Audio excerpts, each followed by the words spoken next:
Como última parte de esta clase vamos a ver algunos resultados que no son más que la conclusión, el resumen de mucha de la información que hemos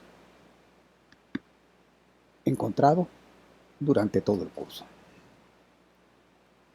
Así, siguiente corolario. Entonces, si yo tengo una base de un subespacio que es un subconjunto de un espacio vectorial, entonces,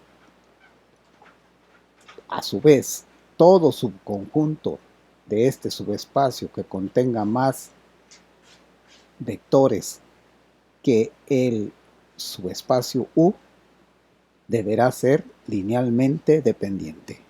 Es decir, que cualquier conjunto que tenga más vectores, aquellos vectores extra que tenga respecto al subespacio, que es una base, a esa base, deberá poderse escribir como combinación lineal de los elementos de esta, ya que esto es una base. También, si yo tengo dos bases de un mismo subespacio, dos bases finitas de un mismo subespacio, entonces la cantidad de elementos que tienen cada uno de ellos debe ser la misma. O bien, si lo digo de esta manera, si un subespacio vectorial tiene una base finita, entonces, no nada más dos, todas las bases de ese mismo espacio vectorial van a tener la misma cantidad de elementos. Al número de elementos de una base de un espacio vectorial se le llama dimensión de B. Es decir, que yo puedo obtener la dimensión de un espacio vectorial si conozco el número de elementos de la base.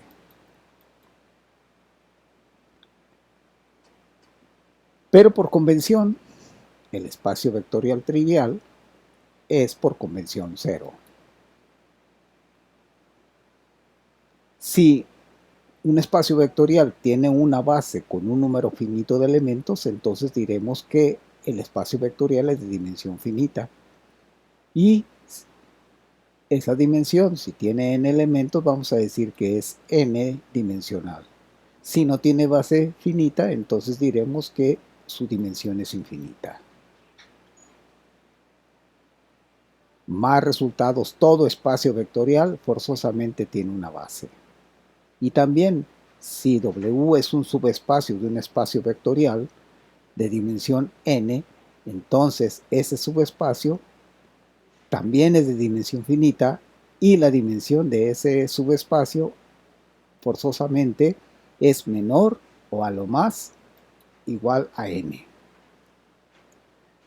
Por lo tanto, como ya lo vimos en los ejemplos anteriores, que para demostrar que un conjunto es una base de un espacio vectorial, basta demostrar que es linealmente independiente y que es un conjunto generador, y podemos añadir ahora que podemos encontrar el número, la dimensión, conociendo el número de elementos que tengan estas bases. Por ejemplo, la dimensión de m por n del espacio de matrices de m por n es precisamente la multiplicación del número de filas por el número de columnas. Vamos a demostrarlo. Si ese es el conjunto de todas las matrices, una nueva notación a IJ, que pertenecen todos esos AIJ a MN, pero con la I para un número entero entre 1 y m, es decir, las filas, y j, las columnas de 1 a n, tales que AIJ es el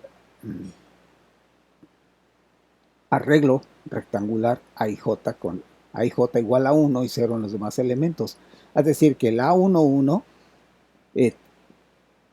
el elemento A11 es 1 y todos los demás elementos de esa matriz, recuerden que esas matrices son m por n.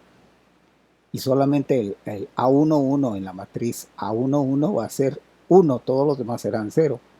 Y así sucesivamente en cada uno de los elementos. Lo puedo poner como esta matriz. La matriz AIJ va a ser aquella que tiene 0 en todos los lugares, excepto en la fila I y en la columna J en donde el elemento es el 1.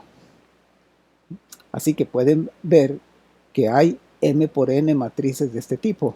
Es decir, el 1 va a estar colocado en cada uno de los elementos de el arreglo rectangular. Y este arreglo rectangular tiene m filas y n columnas, entonces van a ser m por n matrices de este tipo, matrices A y J. Bueno, pero seguimos. Entonces la ecuación vectorial, para hacer la demostración, pues, aunque es trivial, lo que acabo de decir, pero lo vamos a hacer en forma analítica. La ecuación vectorial, dijimos nosotros, cualquier matriz que yo llamo B y J, y estos pueden ser cualquier valores, cualesquiera valores, que siempre y cuando la I y la J no sean mayores que M y N respectivamente, para que sea un elemento cualquiera del espacio matricial M por N. Ahorré todos esos enunciados. Entonces, esta ecuación vectorial debemos poder encontrar los coeficientes C y J, pero como esos C y J solamente van a estar multiplicados por un 1 precisamente en el elemento IJ cuando corresponda, entonces solamente tendrá un solo elemento y al igualar solamente se igualará con el elemento de B y J. Por lo tanto, el C y J va a ser igual, cuando yo sume todas esas matrices, va a ser igual a los B y J. Es decir, que los coeficientes CI son precisamente los elementos de la matriz arbitraria B. Para todo IJ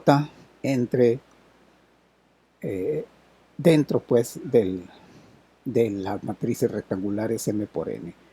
Y así hemos visto que este conjunto de matrices es un conjunto generador de vectores, es un conjunto de vectores generador del espacio M por N. Ahora, para demostrar la independencia lineal, pues hay que hacerlo con la ecuación homogénea, es decir, con la matriz nula, que podemos definir como el arreglo rectangular de M por N, donde cada uno de los elementos sean ceros.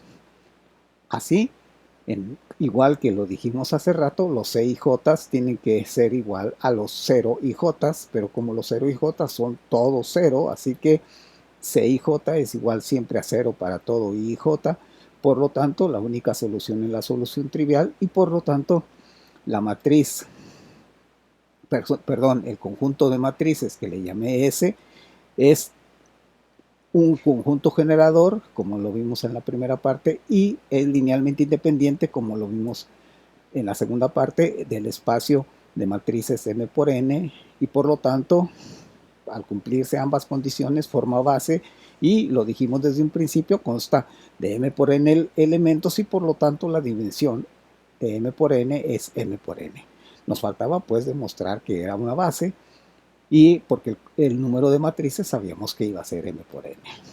Solamente si la base tiene M por N elementos, entonces la dimensión de ese espacio es M por N. La dimensión del espacio de polinomios de grado N es N más 1.